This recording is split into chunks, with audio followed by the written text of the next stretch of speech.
Good morning. So today we are continuing with the Bhagavad Gita. This is chapter 2 and verse 20 onwards.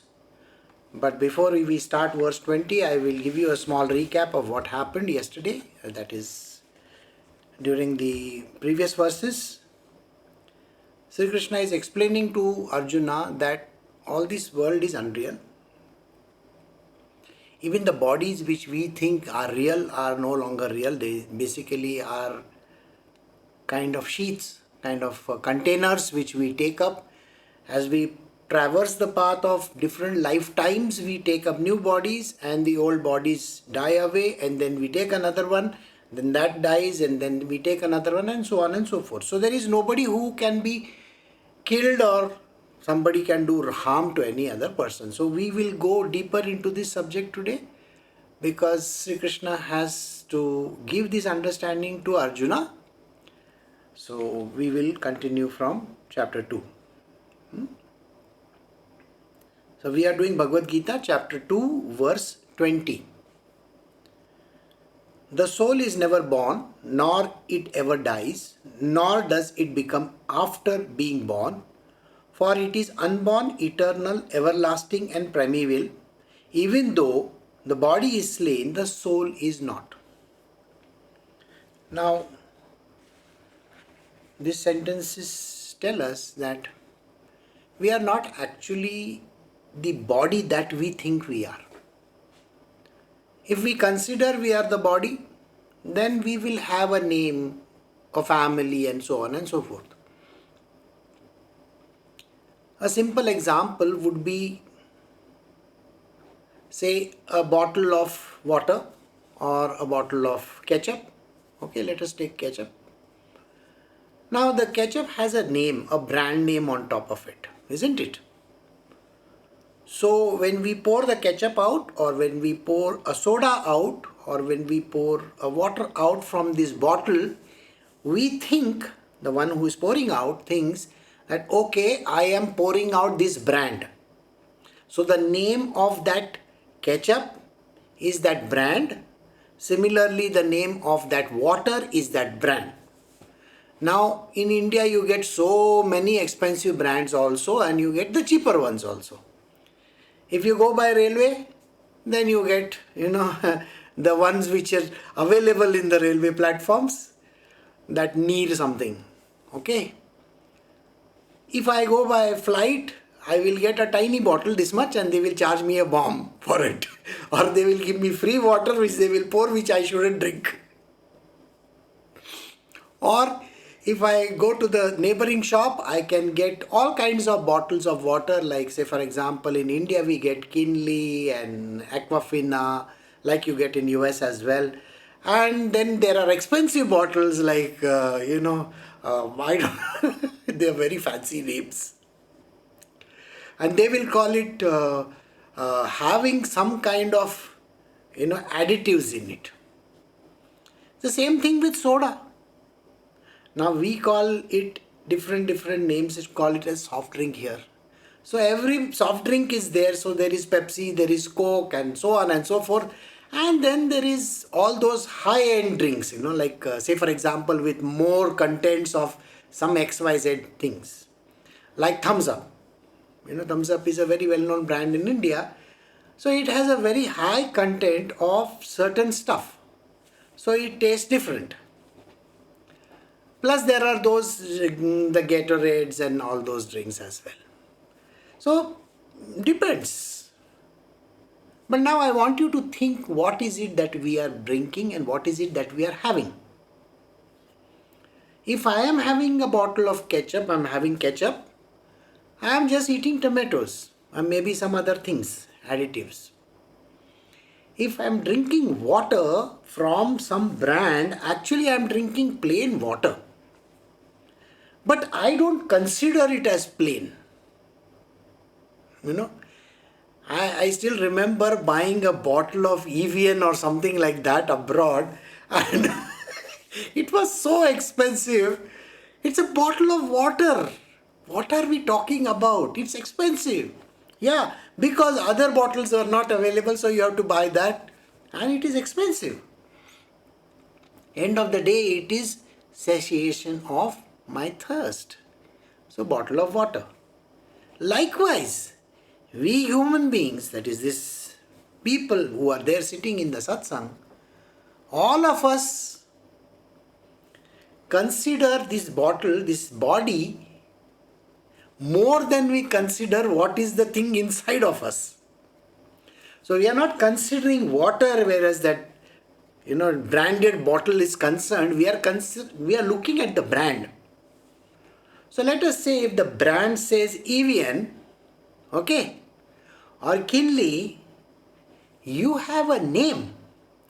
When you look at your body, you call it by some name, isn't it?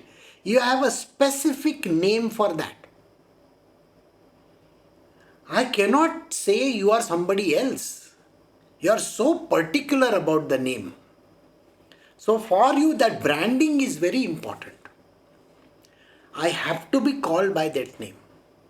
Otherwise, I won't even look at that person who is calling out. This is the kind of belief that we have. Then anything happens to this bottle, this body of ours, we are very much concerned. So if I get a cold, okay, I am concerned. I am got a cold. If I get hurt in the feet, I stumble and fall down. There is a problem. We have to attend to it and we are hurt. It bleeds. The body bleeds. So naturally we feel it. Krishna is saying, why are you looking at the body?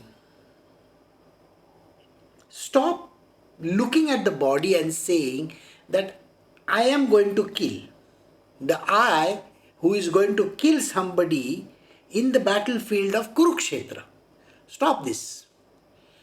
Because everybody should consider themselves as the soul.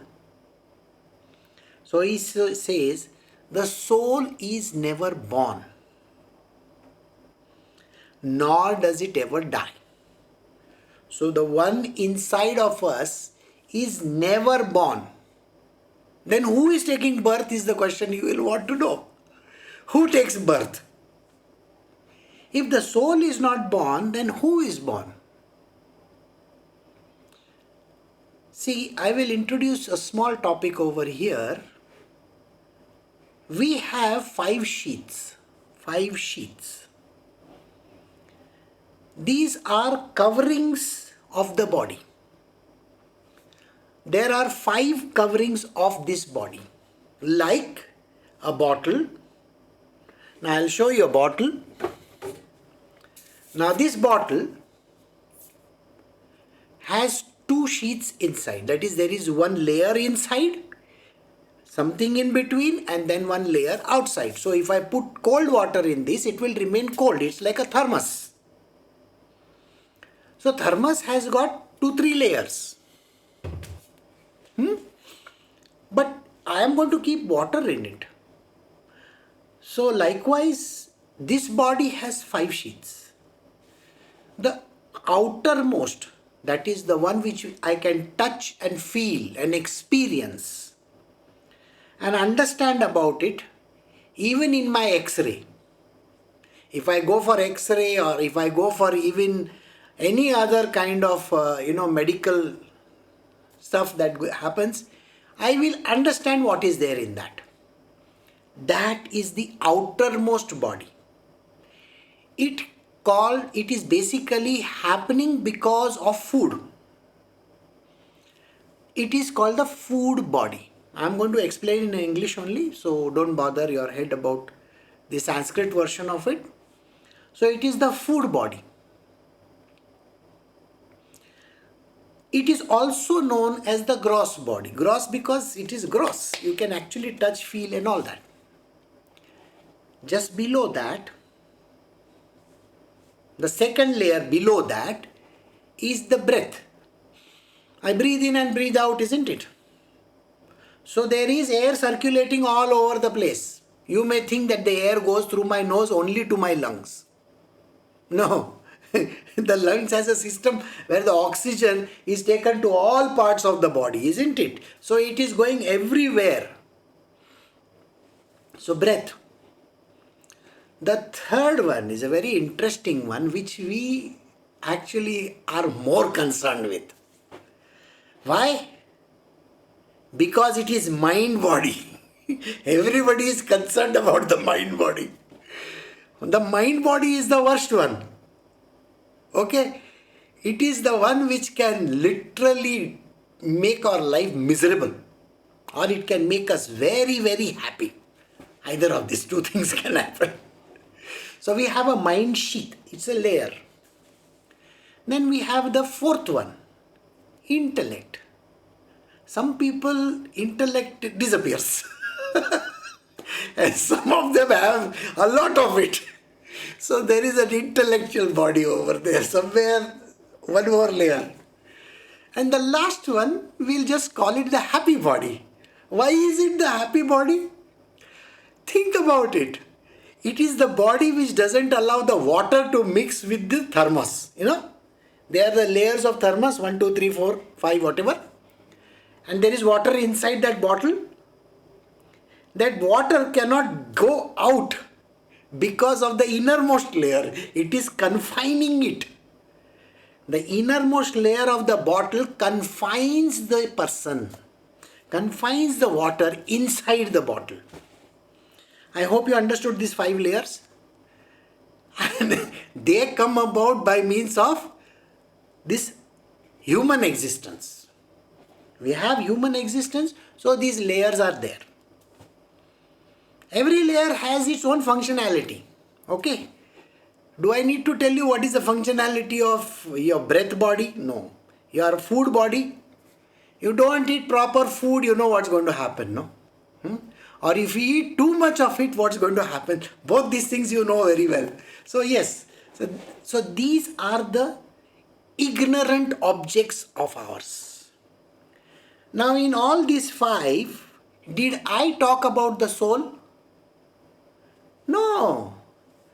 There is no soul involved in the body. The body is nothing but a piece of container.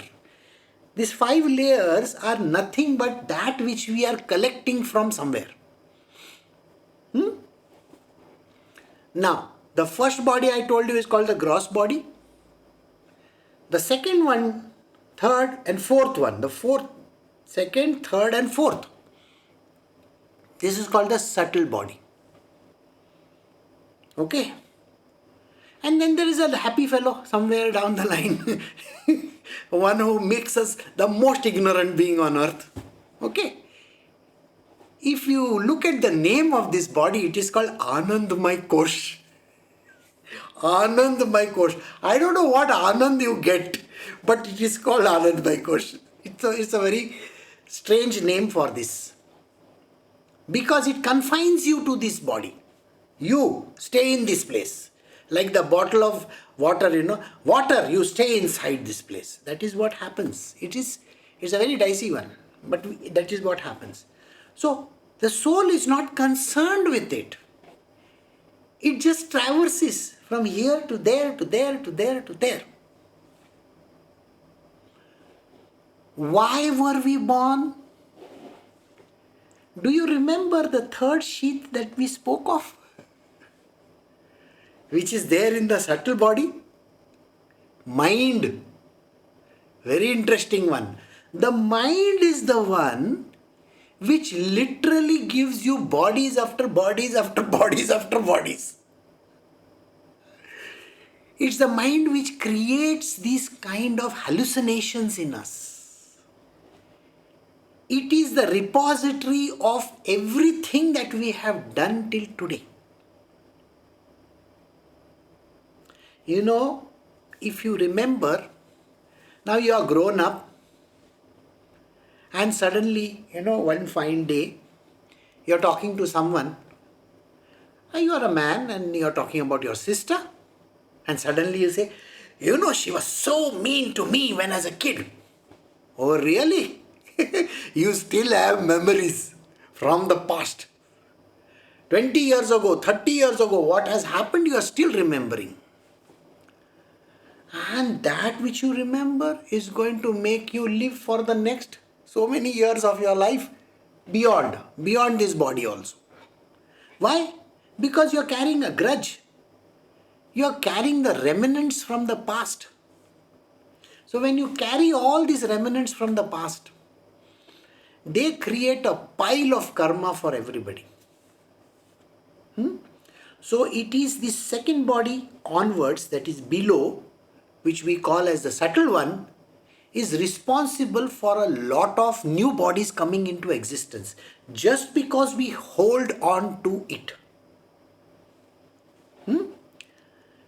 Now, how does this work? Let me give you an understanding.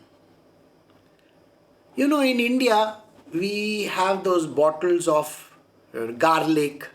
You get those bottles of garlic paste, ginger paste, ginger garlic paste. We call it by all these names. So you take paste of it and we put it in our food. When we cook the food, isn't it? Now, I take a bottle of garlic paste and the bottle gets over. Now if I want to after the bottle gets over, I wash it and I want to put honey in it. In that same bottle. Do you know I will get a scented honey? Garlic scented honey. So did you get the point?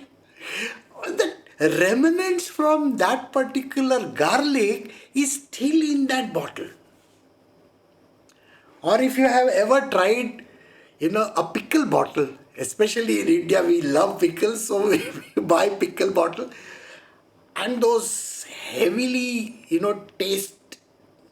tasted ones, like, different kinds. I wash the bottle after it is finished and then I try to put something in it. It is going to smell of only pickle. Whatever new stuff that I put in. Exactly like that. So every time when we take a body, the smell from the old one is still there inside it. And that is what the mind carries. So from this body to the next, to the next, to the next, to the next, to the next, that smell never goes, which means all the karma of your life is never going to go away because your mind carries it from one place to the other, to the other, to the other, to the other. Now I hope you will understand why there are so many bodies that we have to take. Just like water takes so many bodies, water takes many bodies. Example, when the water evaporates in the ocean, it goes up as a cloud, it rains over some place. After it rains down, it is either collected in some pond, some lake, some river, or maybe a mountain top, maybe a desert, I don't know, some place it's going to fall. Now wherever it falls is the container. So if it falls in a lake, we call it lake water. If it falls on the mountain, we definitely call it snow or something like that, or maybe rainwater. Now if I bottle it, I take that water and I bottle it. I can call it by some brand name. Then I drink the water, then the water is flushed out of my body, then it again goes somewhere and then the cycle continues, isn't it? Exactly like this, in our life, this soul is there, it will go away, then it will take up some other body, it will come back again, go away, like that. The cycle keeps on continuing. That is why, if you are going to continue to say you are XYZ person, you are going to be having karma associated with that person. Whatever the name you carry just now. So he says the soul is never born, it never dies. Nor does it become anything after being born. That means the soul will not be called by some name. The soul has no name. Like the water has no name till it goes inside a bottle. Got the answer? For it is unborn, eternal, everlasting and primeval. Unborn. It is not actually born. The soul is not going to be born. It is the bodies that are created. Would you understand that? Maybe another example will serve you. I have to give examples because that's the only way in which you will understand. In India, when we have weddings, so there is a lot of gold that is given to the girl, saying that you take this gold and you wear it. And now that gold belongs to grandmother. Okay? Now the grandmother's 1947 jewelry nobody wants to wear today. They want the latest of the jewelry, whatever. So they will go to one of these GRT jewelers or some other jewelers or Bhima jewelers. They'll go to that Joss, Alokas and all that. And they will go and they will say, we don't want this old fashioned one. Can I get a new one? So the first thing that jeweler does, he says, okay, melting charges. He's going to charge you for the melting charges. So much is the melting charge. So much is the loss. Why? Because that gold which you might have given may have some copper content in it or some other content in it. So he is going to charge you for that also. Finally, when he melts the gold, he will melt it and then he will design the new jewelry for you. Maybe a gold chain, maybe a bracelet, or maybe some kind of a thing. So now think about it. The gold got transformed from one to the other. And then when you give it to someone, that person may not like the design, may again go and melt it and make it into something else. So likewise, the gold keeps on changing shapes. Now, is the shape permanent? Ask yourself this question. Is the shape permanent? Not at all. If I have made a necklace out of it today, tomorrow I can make a bangle out of it. Right? After I melt the bangle, I can make a brooch out of it. From that I can make a chain, gold chain out of it. I can make some other object out of it. But the gold is gold is gold is gold. Right? It only changed shapes. So it became a chain. It was before that a brooch. Before that it was a bangle. And before that it was a necklace. Everything is changed. But gold is gold. Is that shape permanent? You have to ask yourself that. No. The shape of the brooch or the necklace or the gold chain is not permanent. I can melt it. Likewise, this body keeps on coming and going. It just takes shapes. Okay? So I hope this example at least serves a little purpose.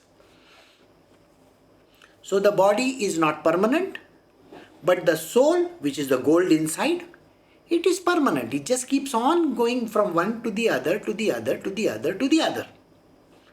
So we will move to verse 21.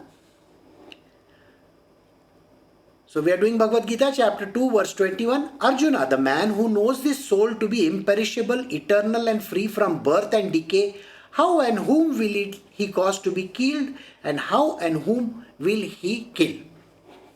So if I know and I have an understanding that I cannot be killed and I cannot kill.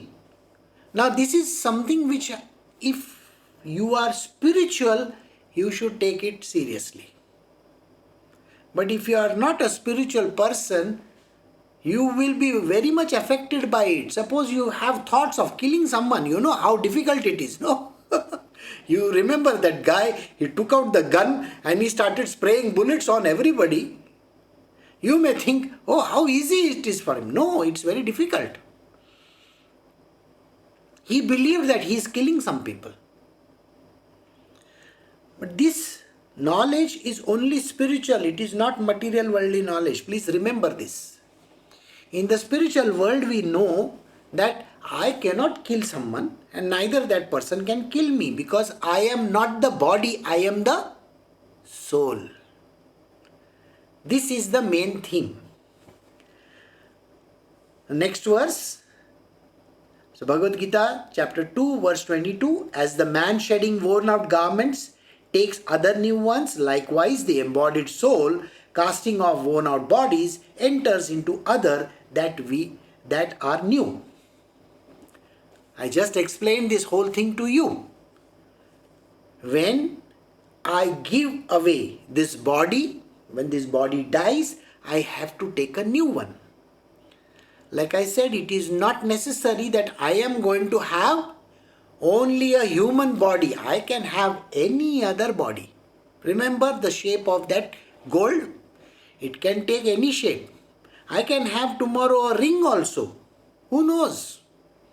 I can make a ring. Some people wear nose ring. Some people wear bajuban. That is the, the thing over here. Some people wear over their stomach also. I don't know what it is called. Everywhere in India, some different kind of jewelry is used. So you can be any of that. Likewise, he says, like I give away worn out garments, the body goes, a new body comes in. So I should not be bothered so much about what I am doing. Verse 23. So chapter 2, Bhagavad Gita, verse 23. Weapons cannot cut it, nor can fire burn it. Water cannot wet it, nor can wind dry it. So we are doing verse 24, Bhagavad Gita chapter 2, verse 24. For the soul is incapable of being cut or burnt by fire, nor can it be dissolved by water, and is undryable by air as well. The soul is eternal, all-pervading, immovable, constant and everlasting. This is the knowledge which we need to have at the back of our mind, always, constantly. What is the knowledge? I am not the body. I am not this body. The thing should be constant. If I am not this body, can this body, which is maybe a necklace, can it have relations with a earring?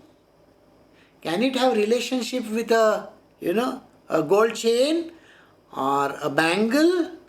No. A gold chain is a gold chain, a necklace is a necklace, an earring is a earring, they're all separate. But we all think of ourselves as some relative to some person. Who is the mother and the father of this gold chain? Can you tell me? Can this gold chain have a mother and a father? Nobody. It all came from earth. So who is the mother and the father? The earth itself. She gave birth to this gold, isn't it? So we call her Prakriti. Mother Earth as Prakriti. She gives birth.